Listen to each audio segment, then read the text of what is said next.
Doris is a slow and more mellow and introspective album where Thebe, aka Earl, combats pressures when returning to a life of stardom after time spent at a Samoa-based boarding school for troubled young folks. Now, please know I won't be covering every single line of Doris here, but I will try to give my opinion on things that I found interesting, and please keep in mind I do love this album a lot.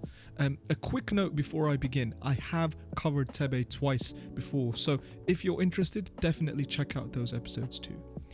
Track 1, Pre, sets the scene of Doris with outrageously braggadocious lyrics and references. Thebe did it all in one take, and let me also state that Michael Uzowuru, aka Uzi, produced Pre. Now, Michael also made Nights and Chanel by Frank Ocean. LaFleur's lines in verse 1 represent bravado. Glocks as hot as Kemosabe represent the legend of the Lone Ranger, whose sidekick Tonto used the phrase as slang for loyal friend. Essentially, LaFleur is saying his Glock pistol is similarly just as loyal to him, a metaphor for how loyalty and violence is intertwined. I think these lines are interesting because I've actually seen it used a lot in philosophy, especially the Stoics, and more recently in a book by a marketer called Ryan Holiday. Essentially, there are dangers to getting caught up in your own stories, and LaFleur may be saying that he can see those who are deluded in this way. The mention of Bruce Lee and Tim Duncan here is mainly used as a reminder of his own ethos. Bruce Lee known for his ridiculous hook kick and hugely influential movies, and Tim Duncan known for being one of the greatest ever power forwards while still being loyal to the Spurs his whole life. There are two main references here on these lines, one to Eric B. and Rakim's classic Paid in Full, an album which pioneered the use of internal rhymes, in other words rhyming within lines, and also the 2002 film Paid in Full, which is a complete character study of individuals in the drug trade and the realities that life brings. Now, in these lines again, Thebe looks at the state of the world and somewhat complains. Is this a reference to saying the whole world is similar to Skid Row, in the sense that we're all getting abused in one way or another? His relation to not being tied down to one place comes from being kicked out and sent to boarding school as mentioned before. Final point, chips could refer to chips on his shoulders from his youth, or poker, where he's technically gambling on his own future success. Track 2, Burgundy, was produced by the legendary Neptunes, Pharrell Williams and Chad Hugo. The purpose of Burgundy has been tied to a red carpet that Thebe has mentioned before, burgundy referring to the colour of blood and thus family. The track itself represents the weight of expectation in the music industry. Now, I've already covered his father being a poet before, and his work spread beyond his celebrated poetry, speeches, articles and essays. He's also talked extensively about the American jazz scene and also founded the Black Arts Theatre in Harlem to ensure that you are not only maintaining quality sufficient to keep up with your father's ridiculously successful legacy, but also ensuring that you're being sustainable in terms of cash flow while not selling out as an entertainer is a behemoth task that Thebe here is somewhat talking about. Now, I really do think that a 2003 article by The Future of Music summed it up so well. What do the cultural industries, including the recording industry, the arts, television and radio, do? They commodify, they package and they market experiences as opposed to physical products or services. Their stock in trade is selling short-term access to simulated worlds and altered states of consciousness. It's this commodifying of music that has meant not only has the supply gone up, but the demand has also gone up, to the point where some musicians are unable to keep up. Track 3, 20 Wave Caps, features Odd Future member Domo Genesis. It's a place where both rappers are on opposite sides, Domo talking about successes and Earl being more of a pessimist and seeing the negative sides to life since returning. This was co-produced with Sam aka Sam Baker. Interestingly enough, Domo starts off with a reference to Tupac's track Me and My Girlfriend, which in itself was a metaphor for how Tupac's gun was his closest companion, again linking back to the Kemosabe line from LaFleur in track 1. This is combined with the world-ending sentiment seen through the film 2012, which itself depicts a series of natural disasters ending the world in 2012.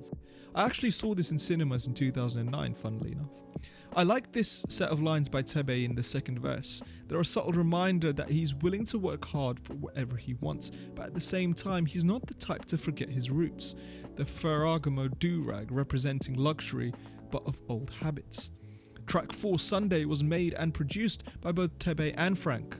Another interesting contrast where Frank talks about his love for LA and what he's gone through there, while Earl talks about his relationships at that point in time. I like that line about grabbing the bottle, less so because it emphasizes Thebe's continuous dangerous relationship with alcohol, but also his human relationships that he's unable to cope with somewhat sober. It's about understanding his mindset at certain points in time and really what makes a person want to seek substances to cope. Understand that Frank Ocean's line towards the end of his verse is important. Polka dots on my Brit, I'm not supposed to be stunting. An idea that who he is fundamentally against awards, against having people judge his art objectively. Frank has always been an artist to let people decide how they want to feel about his art. Someone freeform who wants his listeners to feel his tracks. And another point is that LA made him who he was, but also taught him a lot about the music industry and the truth about life as a whole. This outro on the climate affecting moods is actually more subtle in my opinion. What good is West Coast weather if you're bipolar? Asking the question, what use is a positive environment if you need help inside? The line, if I'ma need this sweater, I'd rather be where it's cold. If one needs to constantly put a face on, they'd rather be away from where they currently are, to a place where they can be themselves and not have to constantly appease others. In essence, genuinity is king. Track 5, Hive, not only demonstrated how much of a beast Vince Staples can be on a track calling out people in industry who he knows are fake, but also featured Casey Veggies, who made a reference to Charles Bronson, Britain's most notorious prisoner. Thebe once again here rides a negative wave on the various issues that he sees. The Lakers are symbolically representative of LA. Back then they had all-stars, Gasol, Bryant, Meta, Nash and Howard, but still exited the first round of playoffs for the first time in years. This concept of news is being played with here, that even when the Lakers lose, it's still more important than topics such as lead in baby food, aka a metaphor for the lack of education in impoverished neighborhoods being fed to the youth. Born into a respectable middle-class family, Michael Peterson aka Charles Bronson became known as one of the United Kingdom's most dangerous prisoners, stemming from his violent tendencies. Bronson was repeatedly put into isolation or solitary confinement, which may have contributed to his emotional problems. Interestingly enough, the use of Brutus here by Veggies might represent how he is also intensely committed to fashioning his behavior to fit a strict moral and ethical code, but can take actions that are unconsciously hypocritical. Despite President Lyndon Johnson signing into law the Bipartisan Civil Rights Act of 1964, which prohibited discrimination in public places, provided for the integration of public schools and facilities, and made employment discrimination based on race illegal, issues are still rampant 60 years later. The beasts could be a reference to either the tenacity of people who grew up in North Long Beach due to ever-present crime, or a reference to where the wild things are. As The Guardian said, the movie adaptation was really a stark reminder that self-indulgence for adults threatens our well-being. Track 6, Chum, is a ridiculously personal song. Thebe's very identity is wrapped up in the things he talks about here. His father, Odd Future's influence on him as a person, the music he grew up with, and the time he spent by himself. It's split into two verses, one talking about his time before Samoa and one after coming back. Fatherless children have more difficulties with social adjustment and sometimes develop a swaggering, intimidating persona in an attempt to disguise their underlying fears, resentments, anxieties and unhappiness. That feeling of abandonment despite it not being their fault can sometimes be crippling. And I think this line is important for those who are hardcore fans and for non-hardcore fans alike. It shows how someone grew to recognize the chaos that they were causing and implying to other people's psyche by talking about things like murder and hedony on Earl. Regardless of whether he was being satirical or true or real or not, his realization on the fact that the recipients in real situations of such actions were quite poignant after spending time in Samoa. Now, coming back to home and being greeted with all the things one needs to catch up on while overcoming the Tyler Craven situation with Complex, where his time in Samoa was publicly documented, is not an easy thing to overcome, especially all at once. And I think at this point, he felt the gravity of both attention that he gained as part of Odd Future, but also the lateral impacts that that can have on one's mind, and he felt those both at the same time. It's the price of fame, because it affects family and your relationships with others as well, even though that's not the intention or they're not related. Now, track 7, Sasquatch, is with Tyler, someone who Thebe treats as an older brother in the absence of his father. In the previous track, Chum, Tyler was also shown to be a genuine fan of his work, and I personally like Tyler a lot because he embodies the true meaning of being a free spirit and being a true individual. And it's funny because Tyler's music was also quite similarly crude topic-wise to Earl at the time. In a 2011 interview with Interview magazine, he was asked, does he do a lot of the things he says in his lyrics? And Tyler's response was, I say a lot of stuff, and it just depends. Sometimes it's because it's just funny. A lot of people think that stuff is deeper than it really is. Sometimes some people just think too much. I think it's definitely important to state the importance of Cheryl, his mum, in his life. Cheryl is a professor at the UCLA Law School, boasting a resume that includes being an internationally recognized critical race studies writer and researcher, publishing whiteness as property for the Harvard Law Review, and many other accolades in the anti-discrimination law space. To keep up with your educated family, while you aim to find success by making crude appearing entertainment, e.g. Earl, was no doubt generating friction for his family at the time. Now, Thebe early on always made it clear that he's an atheist. Funnily enough, he more recently stated that he's practicing Nichiren Buddhism from his teenage household years. It's based on a doctrine that states that all people have an innate Buddha-like nature and are therefore inherently capable of attaining enlightenment in their current form and present lifetime. Track 8, Centurion, features Vince Staples again. I believe this track was made straight after Thebe came back from Samoa. The production duo Christian Rich produced it. The whole song sounds like a mysterious tale, almost like a modern film noir tale. Johnny Carson was an American comedian and television host who also served in the Navy during World War II and had a 10-0 amateur boxing record while assigned on board the USS Pennsylvania in the Pacific.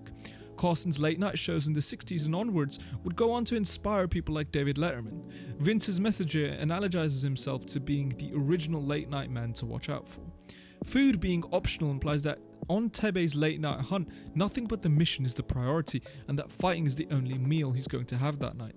It plays with the idea that implied prestige is not the key in music for him. It's taking the hard punches and critique to grow as an artist. Now, one could also argue that you could make a parallel for these lines to Hell or High Water, a film that came out actually quite a few years after Doris. Now, ultimately, that film's main message was that there is a difference between the men robbing the bank and the men who work at the bank and rob the poor people of West Texas.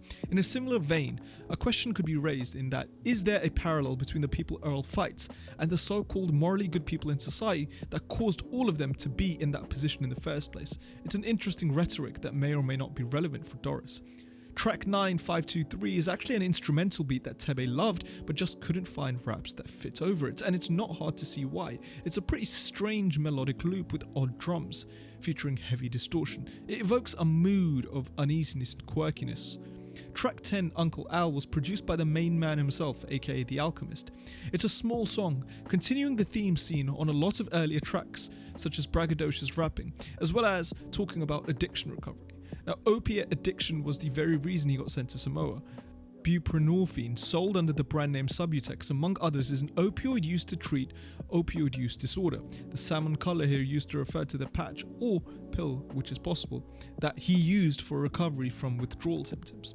I think it's quite cool to see the recognition of Mad Villainy here, an album that I've already covered before by Thebe on this song, as he's usually influenced by both Madlib and MF Doom. Everyone's seen that video where Thebe and Tyler meet him and go crazy. It should be quite self-explanatory.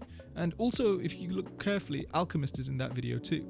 Track 11, Guild, features Mac Miller, and I love how Mac's voice here is pitched down. You can still tell it's him, but it adds another dimension to his verse. And this is a track chock full of cool references. I also really gravitated towards how awkward and otherworldly the beat for this track sounded. Now, this is likely another reference back to a Mac Miller classic album, Watching Movies with the Sound Off. That will always be an interesting album to me because you get doses of Cosmogramma sounding tracks, J Electronica and Ab Soul among others, with some really crazy production. Basket Case was a song off the fantastic collaboration album between Danger Mouse and MF Doom called Danger Doom, which was a courtroom themed track that features samples from the Adult Swim show Harvey Birdman, Attorney at Law. It's probably not a direct reference, but the vivid storytelling used here is definitely something Thebe loved and picked up on. Definitely another huge influence on Thebe was Jill Scott Heron. As AllMusic stated, he was someone whose aggressive, no-nonsense street poetry, somewhat in equal parts politically conscious activism, cultural awareness, polemic, and social commentary, responsible for inspiring a legion of intelligent rappers. There's definitely a huge treasure trove of work by Jill, so definitely check his work out for sure. Track 12, Molasses, has another set of amazing references and features of RZA, a pivotal member of the Wu-Tang Clan and a pioneer in hip-hop production for really starting to go beyond the typical one-bar loop samples used at the time and pioneering 2 and even 4-bar loops. His work also directly influenced Kanye, who's stated that himself multiple times. Now, when I think about Jay-Z's Black Album, all I see is legendary. I mean, it's obvious enough with production from Eminem, DJ Quick, Tim, Ninth Wonder, Rick Rubin, Just Blaze, The Neptunes and Kanye, but also the bravado storytelling about reaching the top is an interesting item and topic that is seldom talked about, primarily because few people are worthy of that level of success. Bubbles tend to grow in size and then burst, and thus this line could be a vague metaphor for Thebe's mental state, that he's potentially just about holding on to his sanity or well-being, but could pop at any time. The belly of the monster referring to being at the worst stage of some kind of problem. The Phantom of the Opera is a novel written by Gaston Leroux and was published in a literature magazine called Le Gallois between September 23, 1909 and January 8, 1910. Andrew Lloyd Webber converted this great project into the famous musical it is now known for. The Mask of Eric in some way represents the era of symbolism in France, a literary movement that happened between 1840 and 1920. Track 13, Whoa, is definitely a legendary track, something Tyler produced and was legit excited to get over to Thebe. Some aspects of really nice introspection are on here, but also another barrage of brilliant and niche references. Saint Nicholas, aka Santa, could be a reference about how he fulfills our desire to help others and to make wishes come true. A little piece of paradise for one brief, sparkling moment. A moment of hope, if you will. However, look deeper. It's a potential clue to say that all mankind is connected somehow, that the greatest gift is what we do for someone else. Giving to others is true meaning, for it is only by what is outside of us, what we give to others and how we relate to them, that we can truly be known as such. Otherwise, look, we're simply a display case of no value to anyone, even ourselves. We're just existing.